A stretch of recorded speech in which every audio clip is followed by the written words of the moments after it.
Hello and welcome back to the Authentic Creative, expanding our capacity to feel good. I'm very excited, Sue. I am so thrilled to have you here on the Authentic Creative, expanding our capacity to feel good. That's a mouthful. Your journey is truly inspiring. By the way, I love your blue glasses so much. Oh, thank you. You have walked across Spain, Italy, France, and Japan's key peninsula to traveling 35 countries. I love how you've blended your passion for adventure with your work as a certified nutritional counselor and an NLOS wilderness first responder. So amazing. You've lived such a rich and vibrant life, not only through your travels, but also through your beautiful family life in Laguna Hills, California, meeting your husband Jim in Madrid during a semester abroad and being married since 1988, raising two daughters, two sons, and now enjoying three grandsons. It's incredible how much love and adventure you've embraced along the way. And I just can't wait to dive into your stories, explore what has fueled your passion for exploration and wellness, and hear what wisdom you've gathered through your journey. So thank you for being here, Sue. Thank you. I have a question. How What there it is, but what has what has immersing yourself in different cultures and nature through your travels and long walks taught you about expanding your capacity to feel good and nurturing overall well-being? wow, that's such a good question. I hope I don't get emotional. I hope you do. Just- Ah. I'm kind of, I'll be honest, I feel kind of fragile today with some of the current events that happened yesterday in the Middle East. It's sad, it's a heavy time. And I think what travel has done for me, especially in light of the news yesterday that came out of wherever that happened in Palestine. Mm. Um, I think what travel has done for me is to make me realize that as human beings, whether you're in Italy or Japan or France or anywhere, all human beings pretty much want the same thing. Yeah. We just want our kids to be safe. Mhm. We want to feel loved. We Mhm. want to find our purpose. Yeah. I think, and politics aside, I hate politics actually. I think all human beings want the same thing. Yeah. And if more conversations. But I think what traveling has done for me is to realize there's so many good people all over the world and hospitality all over the world. And if you're nice to people, you get it back tenfold. Yeah. Yeah. You So, learn so much when you allow yourself to open to other cultures. And I think you get such an expanded mind, an expanded heart, and an expanded life. And the question about, expanding your capacity to feel good as you started traveling and as you started walking the world in these various cultures, you must have felt like you were reinventing yourself with each step. I'm only imagining. yeah. Um, I think, let's see. I don't know.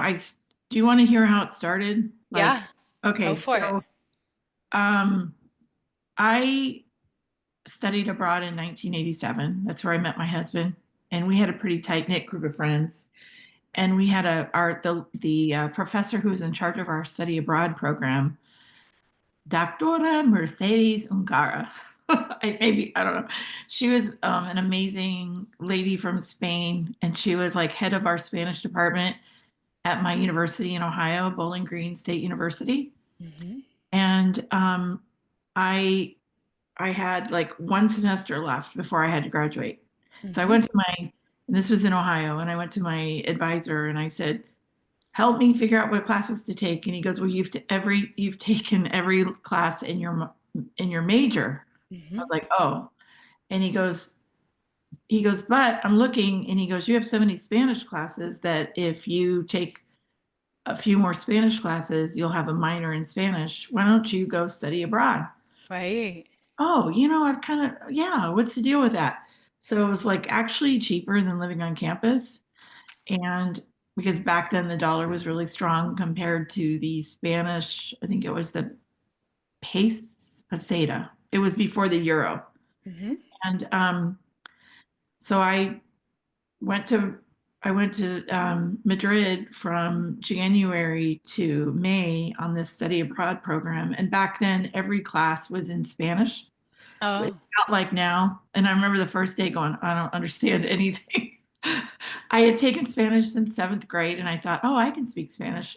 It's totally different when you're standing in the Prado Museum and you've got a local explaining art. And my husband and I were in class together, and I literally looked at him like, what is she saying? He's, I'll help you. And then we ended up married.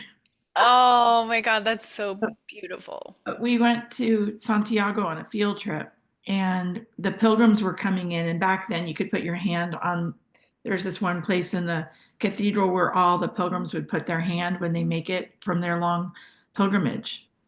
And I said to my professor, what are these people doing? And she goes, oh, this is an ancient pilgrimage. They've been coming for centuries. Many Europeans leave from their front door and walk here. Wow. And it's a spiritual pilgrimage. It's not just Catholic, it's people from all faiths, all different faiths go.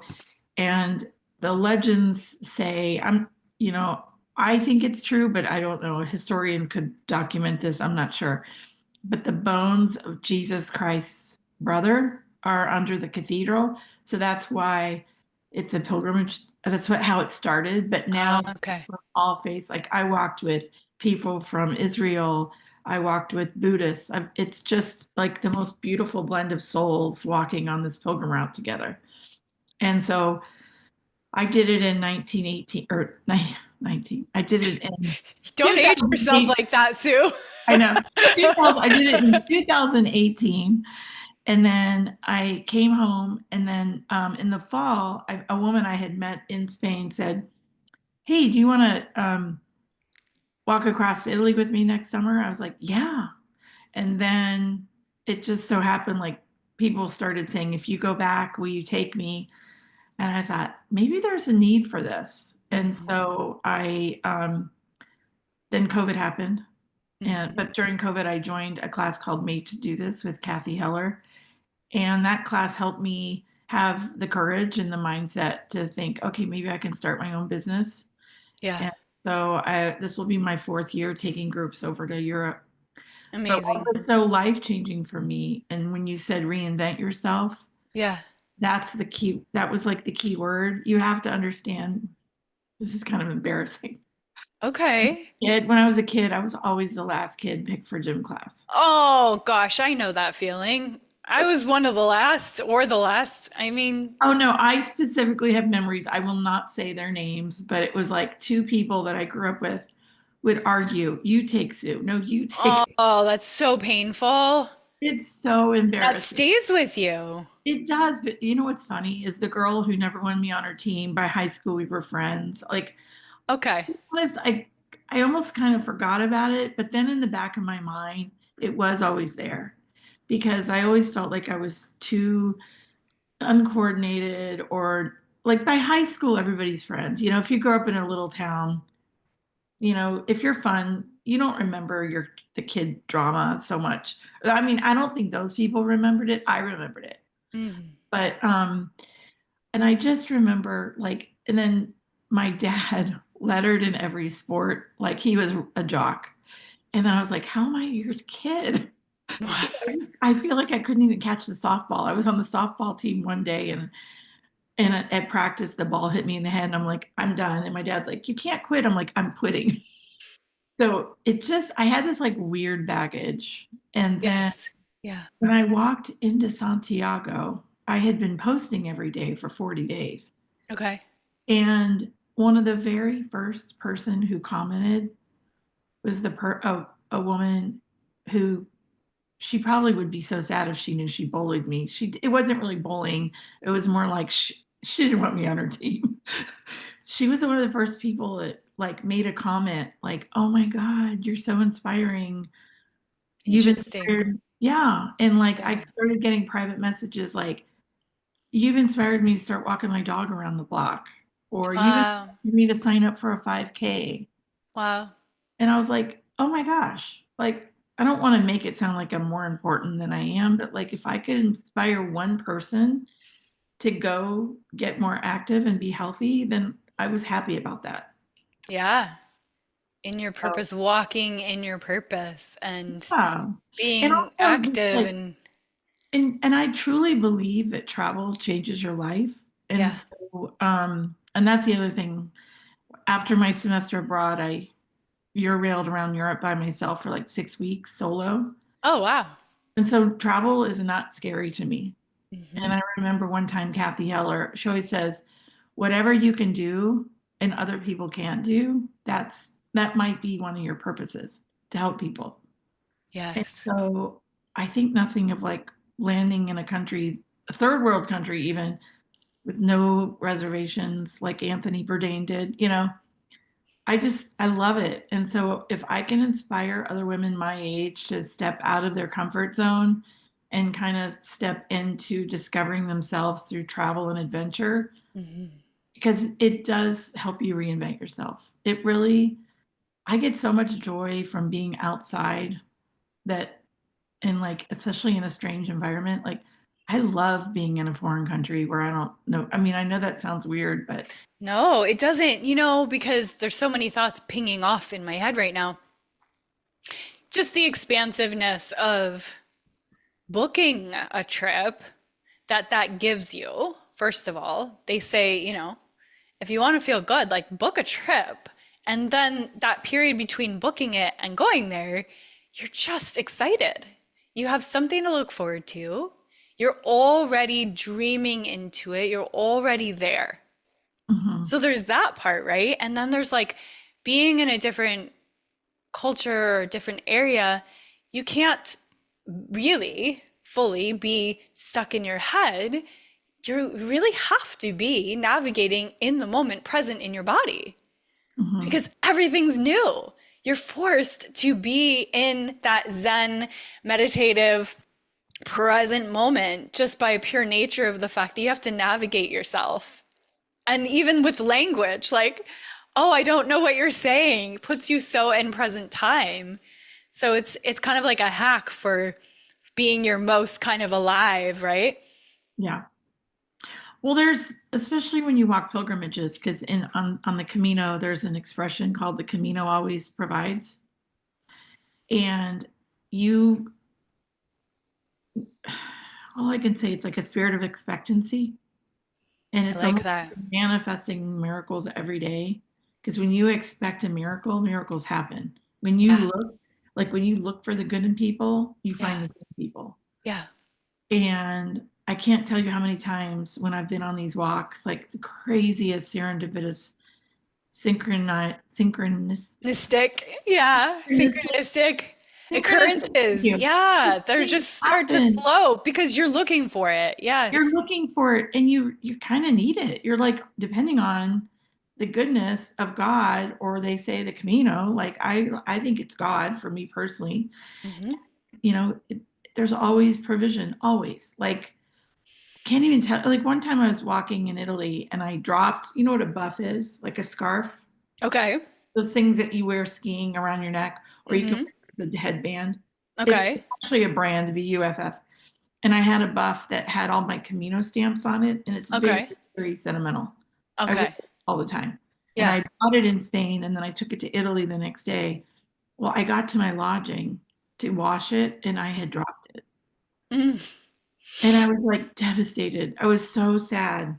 And I just was like, well, whoever finds it must need it more than I do, and kind of had to say goodbye to it.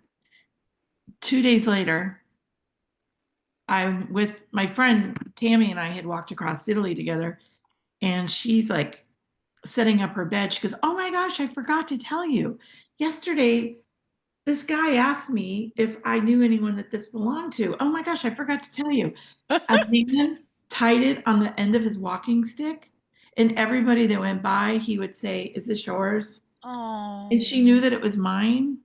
He carried it for 2 days, hoping to find the rightful owner, and it Wow. made its way back to me. Wow. It's crazy wild. Like I I didn't even come across them, but my friend recognized it and said, "Oh my gosh, that's my friend Sue's. Yeah, I'll give it to her." And I don't know. It's like stories like that that just it's Yeah. I I mean, don't that's a huge heart of service, dedication, magic, synchronicity, and know. friendship, community, people coming together, caring about each other. We need more of these stories, Sue. Tell me more of them. What else? What else has happened that was like an act of kindness or synchronicity on your Oh, an travels? act of kindness. Oh my gosh. It was my first Camino, and I was walking into a town called Astorga in Spain. Okay. And when it's, you're walking like anywhere between 12 and 15 miles a day. And the last 4 miles are really hard. Like I Yeah, must, that's the other thing I need to ask you about is the length of these walks, but that's okay. Yes. so I was walking with three women from the UK. It was Okay. mother and daughter and then her best friend. Uh-huh. And somehow Julie and I end up, I don't know, we got into this town called Astorga, and we saw a coffee shop and we're like, oh, we're here because our feet were like ready to fall off. So we had coffees and we were like, okay, let's walk over to the hotel now. Well, we didn't realize that that was like the outermost of the town. So Okay. we got to that one coffee shop. We still had to walk like 4 miles. We were dying. Whew. Sidewalk in a semi-urban area. It was like really, really hard. And I it's kind of funny. If there's anyone that's listening that's done a Camino, they'll know exactly what I'm talking about. There's this in the town, there's a railroad track with one track, Mm-hmm. which is pretty easy to walk over, right? Mm-hmm. Oh no, the town makes you climb up this fluorescent green stairway that's like 3 levels up, and you walk across and you have to walk down the stairs. And Okay. walk across the steps, but they put a fence up so you can't.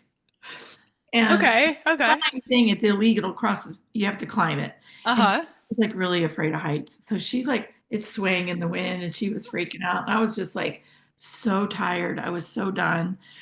We walk up, we walk down, and then we get into town. It was all uphill. So we walk, Oh. it was like switchbacks to get up into the old part of the town. And then we get to the town and it's like a stairway up to the front door of this condo. Oh God. And I sat down on the wall and I almost started crying. I'm like, I can't do any more stairs. And so we go in and I was done, like capital D done. And this really kind nun comes over and she's like, honey, just sit here, give me your passport. Don't worry, you don't have to stand up to get in line. And then she like gave me the best bed they had because she knew I was so tired. Oh. And then she was just super, super nice. And um, then I took a shower, washed my clothes, and they didn't provide dinner. So they said, well, you can either go to town or there's a kitchen. And I almost started crying because I was like, I don't have any energy to go to a restaurant right You're like, I gotta go in the kitchen and figure out how to make something. Well, I didn't even, there wasn't I didn't know where the grocery store was. And I was like, Yeah. guess I'll put my shoes on and go find a restaurant. But I was exhausted. Yeah. I have a picture of it right then. This Italian girl, and I want to say her name was like Letitia. She was my Camino angel. She literally comes around the corner and she goes, oh, hi, did you just get here? And I go, yeah. She goes, we made pasta and we have all this left over. It was a bowl of Oh. homemade pasta made by an Italian chef who was on Wow. trail at the same time. And they gave me their leftover bowl and it was like heaping. And I go, do I have to share this with anyone? The whole thing. I just started crying. Like they gave me dinner and it was like the Camino provided. Hmm. And that's just how it is when you walk these pilgrim routes. Like everyone is so kind. we call it the Camino spirit, Mhm. and you just want more of it. It was just amazing, so amazing. Wow. But then Do you think, wait, Sue, do you think that you had past lives in Italy or any of these places that you've traveled to, Japan? Do you believe in that? What do you think draws you to these places? that's a good question. I've never really thought about that. I mean, I know when my daughter did our genealogy, I will tell Hmm. you, I haven't done it yet. Hmm. Um, when my daughter did her like ancestry, whatever, or Yeah, I've got mine in the drawer because I did it yeah, wrong and I have to do it over again. okay, 23 and me or something. I don't know. Yes. She was, I think she said she was 1/8 Iberian, Northwest Iberian Peninsula, Okay. which is kind of interesting because if she's 1/8 Iberian Peninsula, that means I'm more. Yep. My dad did our genealogy and we were from Wales and Ireland. Hmm. And I'm like, why are we all so dark complected? Because my dad's like really dark complected. Okay. And I always heard we had a little bit of a Native American, a little bit, but he always said we were Black Welsh, which means the Moors went over to the Wales and Scotland and Hmm. Ireland and Hmm. settled. That's Hmm. all I can think of is we are from Galicia.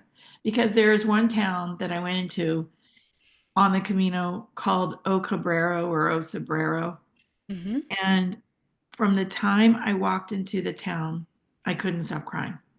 Wow. See, that connection just tells me, everyone has their own beliefs, but I do Akashic record reading, so I can see some past lives and things, and I do believe in this. And it just tells me, oh, you had a life there. Yeah. Or, Yeah. I mean, that kind of or emotional connection, just, well, oh my it's God. weird because I get that same feeling when I drive up to Mammoth on the 395. Okay. I do. It's weird. Like right between Bishop and Mammoth, if you are familiar with the 395 when you drive to Mammoth, like No. Tell oh me. it's Mammoth is like Mammoth, the ski resort area. We Yeah. go hike in the summer. Yeah. And I feel like I get really emotional. I don't know if it's just because I love it and I know I'm getting close. I don't Oh, know. yeah, it could be that. Okay, then I had it another time though. I did have that same feeling when I went to Egypt and I saw as soon as Okay. soon as my eyes, like I laid my eyes on the pyramids, Hmm. I started crying and couldn't stop. Yes. But then, Well, and also you have such a huge heart and deep appreciation, right? So I think also it's like that connection to what it took to create that and how old it is, and your connection to like the awe and wonder of life. well, okay, it's either that and when I was a little kid, I used to build blanket forts and Okay. National Geographic magazines.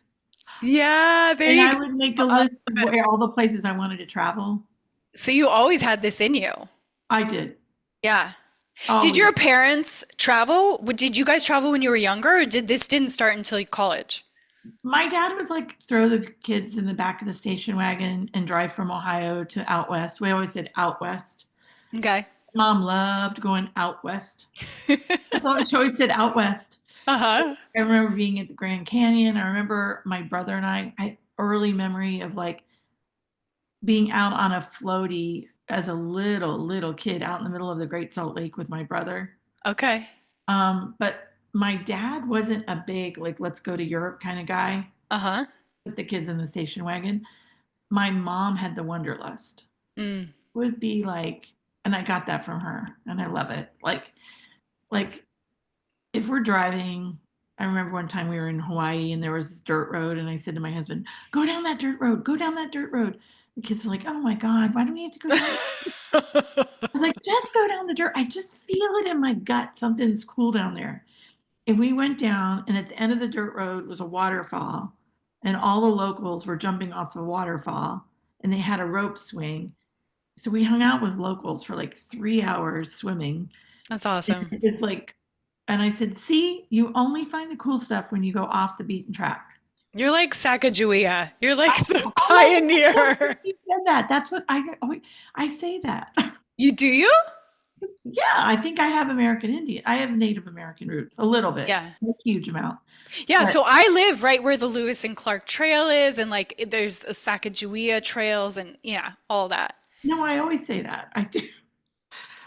I That's great. I would love to have been her.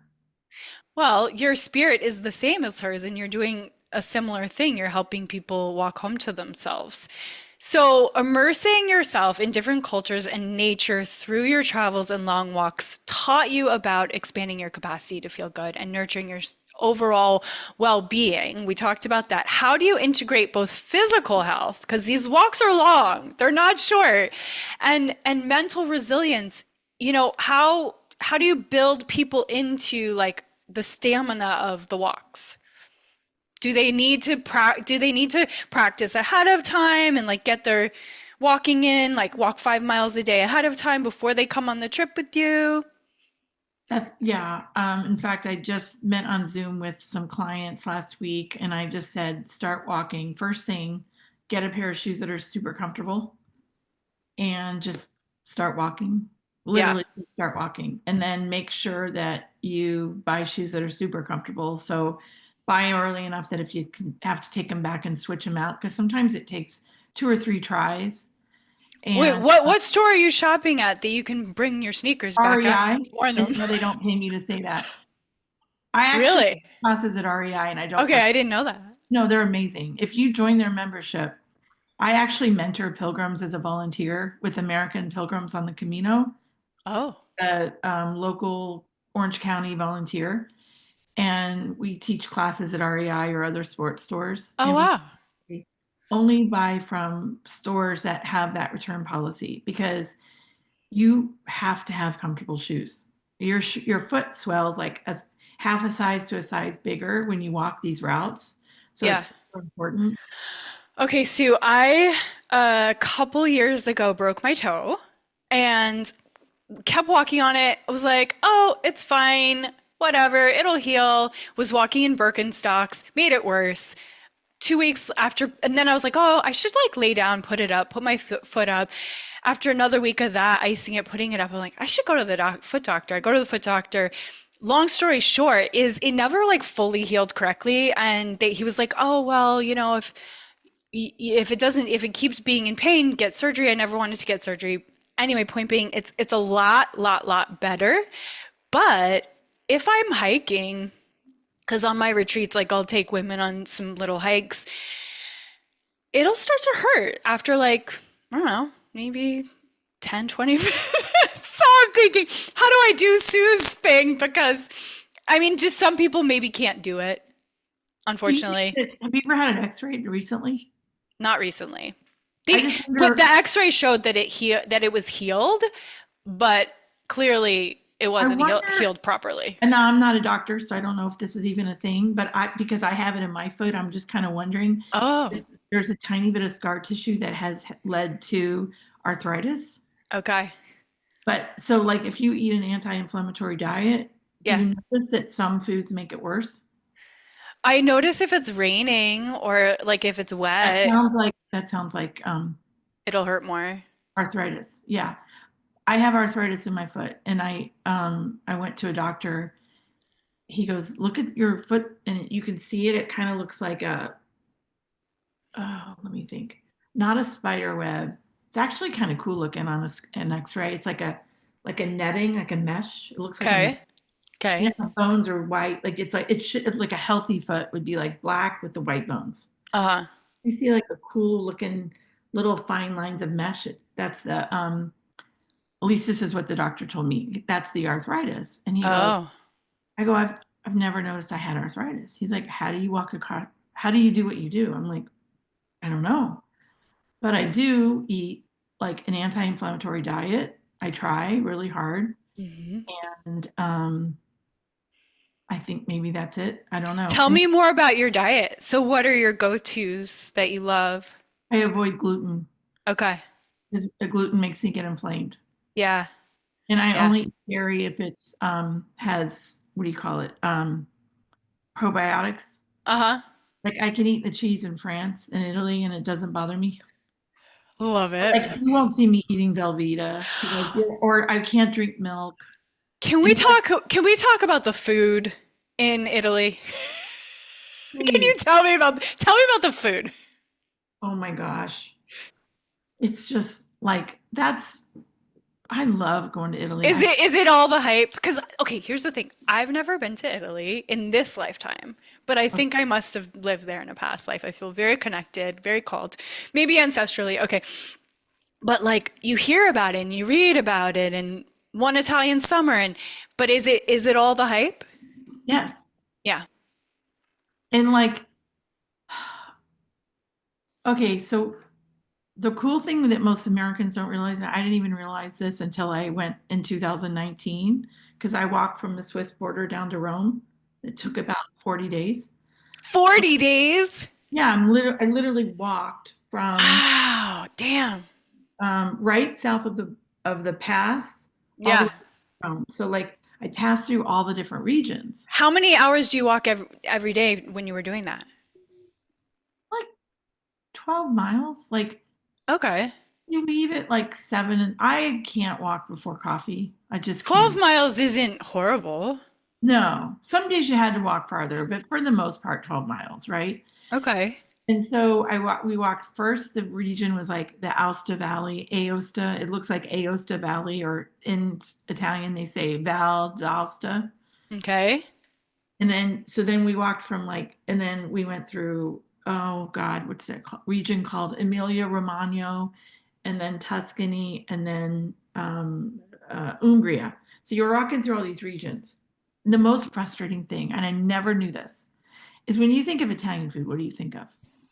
You think of pasta, Yeah. pizza, Um, mozzarella, okay. caprese, There's all these dishes. burrata. Yeah, there's all these dishes Americans have never heard of, right? And there's this one called testeroli. Oh my God. And it's like considered peasant food. So it's basically like a crepe and they pour it in a pan, like Yeah. little grandmas make it in their house. And Uh-huh. then you fold it like into fourths, Yeah. like a crepe. You just Yeah. keep folding it till it looks like a little triangle Yeah. on the plate.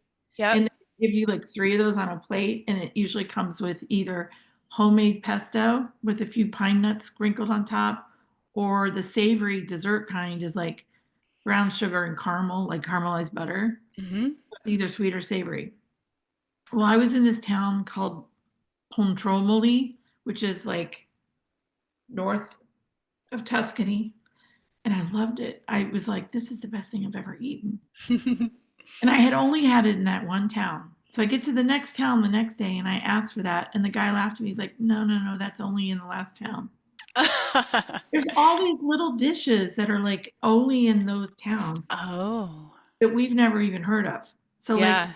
there's what we think of as Italian food, we literally just scratch the surface. Like there was this other town, and I can't even remember the name of it, and they had like stuffed crust pizza that was only in that town. I never saw it anywhere else. Did you love it? I loved it, but it's like you better eat it and appreciate it because you're not getting it again. It's like so regional. It's so cool. And it's not like Domino's stuffed crust pizza either. No. And it's like, so yeah, like if you're somewhere like in Rome at the tourist places, you might find more stuff, but Mhm. true regional stuff only has that food in that area. When you do your walks, are you hitting the touristy places? It seems like you're kind of doing the more authentic, real life walking in the Yeah, areas that you go to. right. Like when I walked in 19, I was in shock because we walked through towns I had never heard of. Most, not even travel agents haven't heard a lot of these towns, right? Because you're just going town to town. And you're seeing the true authentic. And I remember it was, we left, well, wait, let me think. We left, the first day was, I think we headed out May 27th. So then we walked all through June and then we got to Rome on July 2nd. So when we hit Tuscany, the first town, no tourists, is called San Miniato. Mhm. Lucca had some tourists. I was in Lucca, of course. Lucca has some tourists, but San Miniato had no tourists. It's a hilltop town. It's gorgeous, overlooking vineyards. And then we got to San Gimignano, which I had never heard of. It was like Disney on a bad day. It was shoulder to shoulder. There were like tour buses parked out front of the city gate. There were like all these people carrying the flags with like the trail of tourists behind them. Okay. And I look at my friend Tammy and I was like, she's like, we got to get out of here. Yeah. Because it was just so weird to be around American tourists. It was just Mm, bizarre. It was just mm. such a culture shock. And then yeah, so it was huge culture shock. That was the only town. And then we did take a rest day in the Cinque Terre. Have you ever heard of the Cinque Terre? It's like No, I don't know any of these places. it's real touristy and then there's a lot of Americans. And I'll never forget. It was so funny. My friend, we're sitting there and we had just walked into town. I think we took a quick shower and left with our hair wet, and we sat down at this kind of nice restaurant, like on the water with tourists. And the next table was Americans, and we were starving. And I was like, I'm so hungry. And she's like, I'm so hungry I could eat my arm. And we're sitting there. We told the waiter, please hurry, we're so hungry. And Mhm. walked here. And the table next to us, it was like a family with two teenage kids. Like, yeah, we walked here too. And she goes, no, we walked from the Swiss border. And they were like, Not from what? the parking lot. Yeah, Yeah. right. And they're like, Yeah. what? We're like, no, we walked from the cheese that passed because we had done double miles that day. And it was really hard. We had to Mhm. go down this mountain where we were like, I was holding onto a tree stump. Like, otherwise I would have slid down. It was so steep. I am not athletic either. It was so hard. And the guy jokingly said, well, if you're that hungry, do you want some of our bread? And she goes, yeah. You're like, yeah. And he was kidding. And she's like, wait, no, really, can we have your bread? We sat there, we ate that poor family's bread. And then the waiter brought us. Okay, so I think you need like someone that's just on snack duty when you're doing your walks, that's like carrying a cooler of fun, healthy snacks that you can just like have as you're going. Like, here's a little cheese charcuterie board. Do you know about all the food rules in Italy? No? It's so interesting. I never knew this until I did this, but they have all these rules. Like, Okay.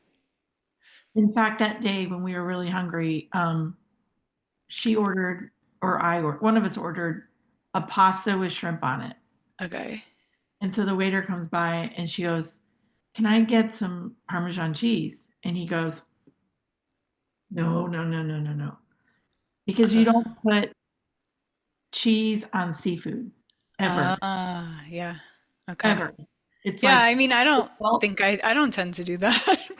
Really? Like if you have like linguine with clam sauce, you wouldn't put, Well, I don't see, that's just my personal thing is I don't really eat a lot of that kind of like I'll have fish or salmon or yeah. trout or what like but I don't usually have cheese on it. But Yeah. this finger wag, I know this is a podcast, people can't see me. It's a finger wag.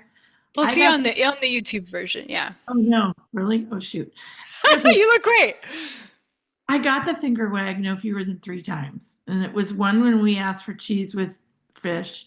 The second time it was like 11 in the morning and I asked for a cappuccino and I got this from another Italian walker and the bartender because I Yeah. guess you don't have milk in your coffee past like 8 in the morning. It's only breakfast. Oh. If you have a mid-morning coffee, you're not supposed to put milk. They probably don't do almond milk there either. Probably not. But they're like, I think he actually said it's fattening. Like, don't body shame me. No, they don't put milk in their coffee. And you get this. And then the other time, oh gosh, I stopped in a little like bar to get a sandwich, like a little book of what do you call it? A Hmm. wait, panini is Yeah. that's plural. So pinine, I think, is one sandwich. Oh, And okay. so I was like, yeah. And I was like, fromage or whatever. I'm trying to speak Italian and I pointed to the meat and the cheese. And then and he had like in his case, he had like roasted vegetables, like roasted peppers, roasted eggplant, cheese, and meat. So I said, Hmm. and I pointed all three. He's like, no. Hmm. You have Is it either, like kosher? no, they just have rules. Uh-huh. And my husband and I always joke that if you opened a Subway over there, you would either be super, it would either really be a hit or they'd be like, why are you mixing all those weird things on your sandwiches? Like they don't mix it. Yeah. The strangest thing. Interesting. It's so good. Yeah. Well, okay. So you have created a life of adventure, clearly. Clearly so much adventure, family, wellness. What advice would you offer to someone looking to step out of their comfort zone and embrace a more adventurous and fulfilling life? Because a lot of Americans don't go outside of America. So, or if you've had kids and you're just kind of gotten used to being home, or if you've just been through COVID and we're still kind of like, some people are still feeling like, I don't want to travel, like they're scared to travel. Um, what words of encouragement would you give them to help expand that? Book the trip. I mean, I think, I think, I don't know which, I guess I would have to identify. I feel like there's people who have misconceptions. Okay. So I'm asking you, like, what is one, have you been out of the country? I have, yeah, Canada, Mexico. My husband's British, so we go to London almost every year. We've been to Spain. When I was in college, I stayed for a month in Luxembourg. I traveled to Amsterdam and Paris. But not Italy, but not Italy. And I haven't been to Japan, so that's I, coming, yeah. I maybe I'm wrong, but I feel like a lot of people have the misconception that it's super expensive. Bulgaria. Oh, I filmed a movie in Bulgaria for a month. But wow. people have a misconception, you were saying. That it's expensive. Oh, right. Yeah. Yeah, But yeah. the But US it is more it doesn't expensive. have to be. Yeah. No. In Yeah. fact, Can be like, really cheap. yeah, and you can find cheap flights and like I'll have people say, "Oh, it must be nice to travel," and I know they go to like Hawaii with their family for a week. Right. Right. I'm telling you, like you could go to Italy for 3 weeks, probably cheaper than 1 week in Italy. I mean, Well, in Hawaii. Yeah. Oh, Hawaii's yeah, so expensive. We and love Hawaii, but it's even so Florida, expensive. yeah, even Florida. Like it's like okay, here I just told my It's husband just like getting there. getting there, What? but they have cheap flights. I mean, I don't know. I feel like, and then I think people are afraid because they're afraid. Like it's Because fearful. it's unknown. It's unknown. And you've got Google Translate. I go places where I don't speak the language, but I never have had a problem anywhere. You just, it just works. Like I can speak a little bit of French. I can speak some Spanish. I can speak a tiny bit of Italian, enough to call and ask for a room. Like when you're walking these pilgrimages, you got to figure out how am I going to get rooms. But I mean, I've gone to Thailand.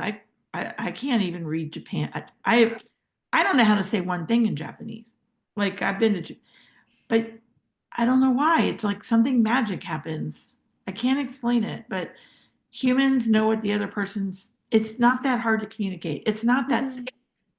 I've been watching with my 9-year-old son this YouTube guy called Ryan Trahan, Oh, and he travels. He's like my new hero. He travels all over the world, and it's incredible. And it's made me just watching his YouTube channel. It's so fun. You should check it out. what's his name? Ryan Trahan. You should have him on your show. I want to. Good luck getting any of these big YouTubers to like actually respond. Tell me how, Sue. But Okay. maybe you can get him onto my show. Never hurts to ask, right? Oh, I've messaged. I don't know. I don't know how to do it. But So what does he hey, if you're travel? if you're listening to this podcast and you know how to get Ryan Trahan on my show, then help me out here and I'll Yes. give you Okay. a shout out. Um, just watching his channel, he like one of the ones we just watched, he goes to the oldest town in Italy, and I can't remember the name of it. Something with an Matera. M, but yeah, Matera. Matera. See, you know. But There's a yeah, I was Camino gonna say there. it's with an M, but the caves, and he's like stays there, and he shows you, and he makes friends everywhere he goes, and that's my point. Is like he just watching him has inspired me.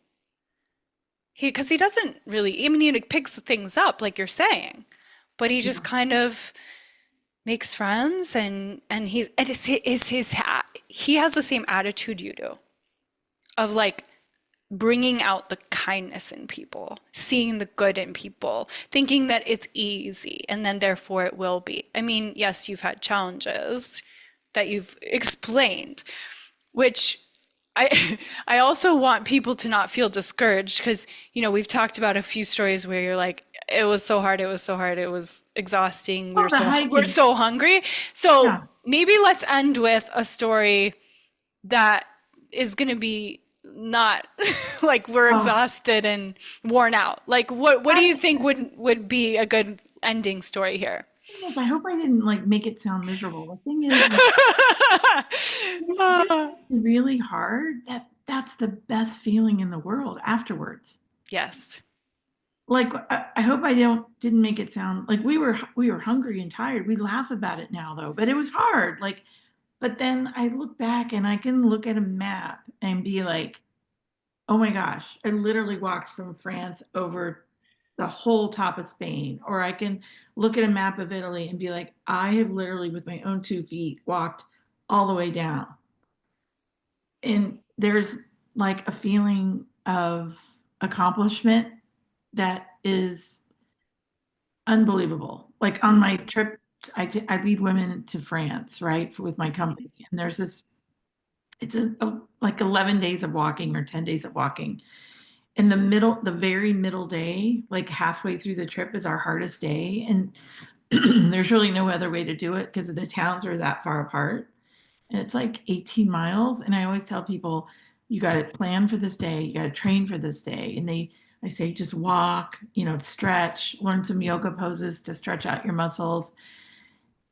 And after that day, everybody says, oh my God, I feel like I could do everything, anything I want now. Right. And one of my clients from 2 years ago literally told me on the phone the other day, she said something like, I hope I don't misquote her, but she's like, I want you to know that after I did your trip, my real estate business has taken off because I realized after that trip, I can do anything I set my mind to do. I was like, You can do anything. you can do Yes, the anything. feeling of pride and accomplishment. It's a, Yeah. but getting back to something, if I have time to say this real quick about the Ryan Trahan guy, Yeah. Yeah. I have to just say that the kindness of strangers is so like it's so unifying as a human element. Have you ever watched that guy Leon something and he has the kindness journals or something on YouTube? Or no, he's on Netflix. And he Okay. drives around with no money and that relies on the kindness of strangers. Well, that's kind of like this guy. Oh, Yeah. just okay. Well, I got to tell you real quick. I was walking I walked with a friend in Italy, but then there were days where she went ahead or I went ahead, and so we made a point of meeting up every few days. Okay. This particular day, I was walking by myself south of Siena in Tuscany, between Siena and Rome, and I had a TIM card, which is like a SIM card for if you have an Mm-hmm. unlocked phone, Mm-hmm. and all of a sudden my phone just stopped working. I was out of data because I had bought like X amount of gigabytes or whatever. I don't even know. And this was before the days of eSIM cards. So my phone just stopped working. Mm-hmm. And you have to rely on the GPS, right? Oh, yeah. Then I was in my own la la land listening to my playlist with my earbuds on. And I always keep it low enough where I can hear birds. I mean, I get into this zone when I'm by myself walking that you're praying, you're meditating. It's like the best feeling in the world. All of a sudden, I was like, oh my gosh, my phone didn't work. Well, I couldn't find any more arrows because you follow arrows on these routes. There's way markers. And I was lost and I couldn't figure out where I was. And I went up to all these houses and no one was home. And I just, I I literally started walking on this road, and the only car that came by were policemen. And I was like, hello. And I was like, can you help me? I'm out of data. I'm trying to explain to them. And they're like, we can't give you a ride. And I go, I, I literally was like trying to say it in Italian. I need to call my husband. I'm worried he's going to think I'm dead because I haven't checked in a couple days. And my phone's dead. And I know people are going to worry about, like, I was like all of a sudden having all these crazy thoughts. Yeah. Cops put me in the back of their car and drove me to the bar. The guy went in and like helped me buy more time on my Tim card. I mean, it was just like they were so kind that that reminded me of that. Like they were just so kind. And it It's was just, it sounds like you really, Sue, that you really have this deep trust of the universe and of respect of the earth and of cultures and people, and like that there's this fortification of the humanity that connects all of us that you've viscerally, tangibly experienced over and over and over again. And it's really beautiful, and I do wish for everyone to have that kind of experience and those feelings that you feel when you're walking. So, thank you for being the unique person that you are. And clearly you're walking your mission. You're guiding other people to expand their lives, expand their capacity to feel good and to trust. It takes so much trust, what you keep describing, so much trust of the universe. But then you keep finding evidence that you're taken care of. So it's oh always. amazing. It's amazing. So thank you so much. This was so much fun. Thank you guys for listening. And if you guys are interested and you have questions and you want to get in touch with Sue, should they go to your Instagram or your website or email you? What do you want them to do? I have a website. It's called womenwhowalktheworld.com. And Or that'll be in the show notes. So if you guys want to click on that, you I can. have an Instagram, Women Who Walk the World, or Step Into Your Sparkle. I have two. Step into your sparkle. That is amazing. That was when I first thought I was going to do more nutrition, which I did. But then after COVID, I was like, nope, I want to do the walking. Gotta follow the joy. So, Yeah. guys, keep expanding your capacity to feel good one step. I'm going to say that instead of one breath. I'm going to say one step at a time today. Love you Yeah. guys. Thank you, Sue, for being so incredible. Thank you Thanks for for having me. gracing us with your time and energy and your passion and your love. And you're such a good storyteller, too. So, thank you. Just get out there and go explore. It's a safe place, I promise. Thanks.